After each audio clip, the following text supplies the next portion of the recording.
नमस्कार दोस्तों, हमारे YouTube चैनल आर एजुकेशन में फिर से आपका एक बार स्वागत है। और आज आप लोगों के लिए लेके आया हूँ फ्रेंड्स इतिहास यानी हिस्ट्री। किस चीज़ की बात कर रहा हूँ फ्रेंड्स? हिस्ट्री की बात कर रहा हूँ, इतिहास की बात कर रहा हूँ। ठीक है फ्रेंड्स, इतिहास के अंदर से कई बार एग्जामों में बहुत ही इंपॉर्टेंट क्वेश्चन पूछ लिए गए हैं फ्रेंड्स। और सबसे ज़्यादा प्रश्न जो पूछे जाते हैं तो वह इतिहास के अंदर से ही पूछे जाते हैं। ठीक है फ्रेंड्स, और इतिहास एक ऐसी चीज़ है जिसमें अब तो कोई अपडेट होने वाला है ही नहीं फ्रेंड्स। जो कुछ बीत चुका है बस वही जो इतिहास बन चुका है। ठीक है फ्रेंड्स, कहीं जाएगा नहीं, बने रहिएगा हमारे यूट्यूब चैनल आर एजुकेशन के साथ। अगर आपने हमारे चैनल को अभी तक सब्सक्राइब नहीं किया तो प्लीज़ हमारे चैनल को सब्सक्राइब, लाइक, शेयर और कमेंट करना ना भूलें। ठीक है फ्रेंड्स, तो ज़्यादा टाइम वेस्ट ना करते हुए स्टार्ट करते हैं इतिहास। सबसे पहली बात हम बात कर रहे हैं इतिहास की। किस चीज़ की बात कर रहे हैं फ्रेंड्स? इतिहास की।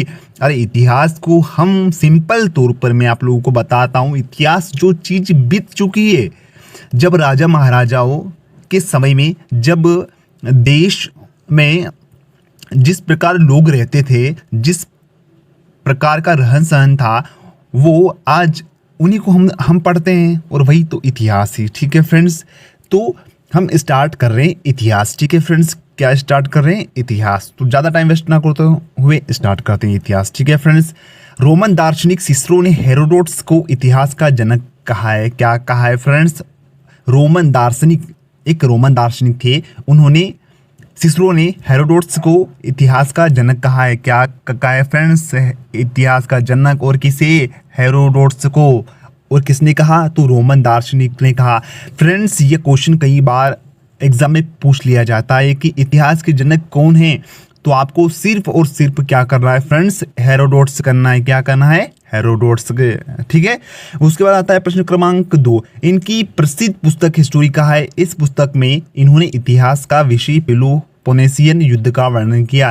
क्या किया था फ्रेंड्स? इन्होंने, इनकी एक पुस्तक है हिस्टोरी का।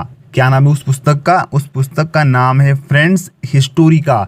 और इसी हिस्टोरिका के अंदर उन्होंने इतिहास का विषय पेलोपोनेशियन युद्ध का वर्णन किया था। और किसने किया था? तो रोमन दार्शनिक सिसरो ने। ठीक है फ्रेंड्स, और सिसरो ने ही हेरोडोटस को इतिहास का जनक कहा है। ठीक है फ्रेंड्स, अब बात करें इतिहास की। इतिहास कितने भागों में बांटा गया है? ठीक है फ्रेंड्स, इतिहास 3 भागों में बांटा गया है। कितने भागों में बांटा गया है फ्रेंड्स? तो इतिहास 3 भागों में बांटा गया है। ठीक है फ्रेंड्स, अब बात कर रहे हैं इतिहास की।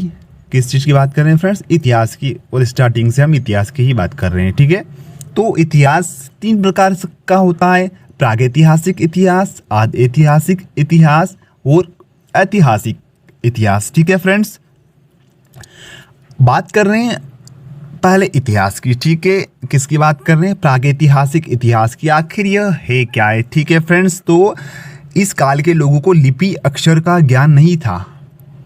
इस काल के लोगों को लिपि व अक्षर का ज्ञान नहीं था। इस काल के लोगों का इतिहास पत्थर, हड्डियों के औजारों व चित्रकारिता के आधार पर पता किया जाता है। किसके आधार पर पता किया जाता है दोस्तों? तो इतिहास पत्थर और हड्डियों के औजार व चित्रकारिता के आधार पर पता किया जाता है। मतलब फ्रेंड्स, इसमें 2-4 चीज़ें हैं। एक पाषाण काल। क्या है फ्रेंड्स? पाषाण काल की बात कर रहे हैं हम। ठीक है, एक पाषाण काल, पूरा पाषाण काल, इन सभी पाषाण कालों के बारे में बात कर रहे हैं। ठीक है फ्रेंड्स, तो प्रागैतिहासिक जो इतिहास है, इस काल के लोगों को लिपि व अक्षर का ज्ञान नहीं था। मतलब ऐसा है फ्रेंड्स कि उनको किसी चीज़ को की जानने की उनके पास विधि ही नहीं थी। उनको अक्षर का ज्ञान नहीं था, मतलब कि उनको कुछ आता जाता नहीं था फ्रेंड्स। और लोगों का बस होता यह था कि पत्थर और हड्डियों के औजारों के आधार पर ही वह पता लगा लेते थे कि यह किस समय का है और कैसे, और इसकी एज जो है वो कितने वर्ष पुराने हैं। ठीक है फ्रेंड्स, तो किस काल के लोगों को? तो प्रागैतिहासिक काल के लोगों को लिपि व अक्षर का ज्ञान नहीं था। ठीक है फ्रेंड्स, और यह किस आधार पर पता लगाते थे कि यह किस चीज़ की और किस समय का है? तो हड्डियों के औजारों व चित्रकारिता के आधार पर पता किया जाता था। ठीक है फ्रेंड्स, इसके बाद आता है नेक्स्ट पेज।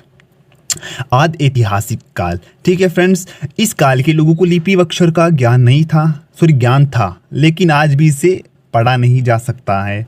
इस काल को आद ऐतिहासिक काल कहते हैं। इसमें सिंधु सभ्यता, वैदिक सभ्यता भी आते हैं। हम सबसे मेन पोर्शन हमारे इतिहास का माना जाता है तो वह माना जाता है सिंधु सभ्यता, वैदिक सभ्यता की बात कर रहे हैं फ्रेंड्स। तो इस काल के लोगों को लिपि व अक्षर का ज्ञान था, लेकिन आज भी उसे पढ़ा नहीं जा सकता है, क्योंकि फ्रेंड्स ऐसा है कि उस काल के जो लोग थे उनको सभी चीज़ों का नॉलेज तो था, परंतु आज भी उसे पढ़ नहीं पाए। इस काल को आदि ऐतिहासिक काल कहते हैं। इसमें सिंधु सभ्यता, वैदिक सभ्यता भी आते हैं। ठीक है फ्रेंड्स, अब इसमें सिंधु सभ्यता, वैदिक सभ्यता, हड़प्पा सभ्यता, जितनी भी सभ्यता है उन सभी का टॉपिक एक दिन लेके आऊँगा। ठीक है फ्रेंड्स, कुछ ही एक दो लाइन में वो सारे क्वेश्चंस आपको इजीली याद हो जाएंगे। ठीक है फ्रेंड्स, अब बात करें ऐतिहासिक काल की। जो तीसरा काल है वो ऐतिहासिक काल है। ठीक है, इस काल की लिखित सामग्री प्राप्त होती है और इसे पढ़ा भी जा सकता है। इस काल के अंतर्गत 16 महाजनपद काल से अब तक के कालखंड में लिया गया है। किससे फ्रेंड्स? तो ऐतिहासिक काल को। और कितने महाजनपद? तो 16 महाजनपद। यह क्वेश्चन कई बार एग्जामों में पूछा जाता है फ्रेंड्स। हम पूरी डिटेल में इन क्वेश्चनों को पढ़ेंगे। ठीक है फ्रेंड्स, अब बात कर रहे हैं इतिहास की। इतिहास को मुख्य रूप से 3 भागों में बांटा गया है। कितने भागों में? 3 भागों में। ठीक है फ्रेंड्स, तो पहला प्राचीन इतिहास, मध्यकालीन इतिहास और आधुनिक इतिहास। ठीक है फ्रेंड्स, इतिहास को 3 भागों में बांटा गया है, और प्राचीन इतिहास, मध्यकालीन इतिहास और आधुनिक इतिहास। ठीक है फ्रेंड्स, तो यह इतिहास हम सबसे पहले पढ़ेंगे प्राचीन इतिहास। किस चीज़ के बारे में पढ़ेंगे फ्रेंड्स? प्राचीन इतिहास। उसके बाद पढ़ेंगे मध्यकालीन इतिहास और उसके बाद पढ़ेंगे आधुनिक इतिहास। जो आधुनिक इतिहास है, जो पीएससी की जो एग्ज़ाम होती है, मध्य प्रदेश की जो एग्ज़ाम होती है, लोक सेवा आयोग की जो एग्ज़ाम होती है, उनमें सबसे ज़्यादा आधुनिक इतिहास से क्वेश्चन पूछे जाते हैं। बाकी जो एग्जाम में होते हैं उन एग्जामों में प्राचीन इतिहास, मध्यकालीन इतिहास और आधुनिक इतिहास से क्वेश्चन ज़्यादा पूछे जाते हैं। ठीक है फ्रेंड्स, कितने भागों में? तो प्राचीन इतिहास, मध्यकालीन इतिहास और आधुनिक इतिहास 3 भागों में। ठीक है फ्रेंड्स, अब बात कर रहे हैं वैदिक सभ्यता की। किस चीज़ की बात कर रहे हैं दोस्तों? तो वैदिक सभ्यता की। अब वैदिक सभ्यता, ऋग्वेद काल और उत्तर वैदिक काल। अब किस समय क्या हुआ, यह हम इन 2 चीज़ों से जान लेंगे। ठीक है फ्रेंड्स, तो ऋग्वेदिक काल, इसका जो वर्ष है, ठीक है, 1500 से 1000 BC तक। ठीक है, और उत्तर वैदिक काल तो यह 1000 से 600 BC तक है। देखो फ्रेंड्स, ये BC जो है ये उल्टे वर्ष जो चल रहे हैं। आपको एक दिन इसका भी इम्पोर्टेंट जो फैक्ट्स है वो सभी फैक्ट्स के से आपको रूबरू करवा दूंगा। ठीक है, इसके बाद आता है वेद। ठीक है, अब ऋग्वेद की बात कर रहे हैं हम, वेदों की बात कर रहे हैं, वैदिक सभ्यता की बात कर रहे हैं। तो वैदिक सभ्यता में 4 प्रकार के वेद होते हैं। कितने प्रकार के वेद? और इसकी रचयिता है, जो जिन्होंने इसका निर्माण किया है, वह है महर्षि द्वैपायन। कौन है फ्रेंड्स? महर्षि द्वैपायन। यह क्वेश्चन कई बार एग्जामों में पूछ लिया गया है। तो आपको क्या करना है, अगर पूछ लिया जाए कि वेद के रचयिता कौन है, तो महर्षि द्वैपायन, आपको यही करना है। और कितने वेदों की संख्या कितनी है फ्रेंड्स? तो ये 4 है। कितनी है? 4। अब एक ही लाइन में चारों वेदों को याद कैसे करें? बड़ा इजीली है फ्रेंड्स। आर से हो गया ऋग्वेद, यू से हो गया यजुर्वेद, एस से हो गया सामवेद और ए से हो गया अर्थवेद। ठीक है फ्रेंड्स, ये ऐसे ही इंपॉर्टेंस जो फैक्ट्स है वो आपको इजी तरीके से अपनी क्लास में आपको एक ही झटके में सारे क्वेश्चंस आपको इजीली याद करवा दूंगा। इसलिए बने रहिएगा हमारे यूट्यूब चैनल आर एजुकेशन के साथ।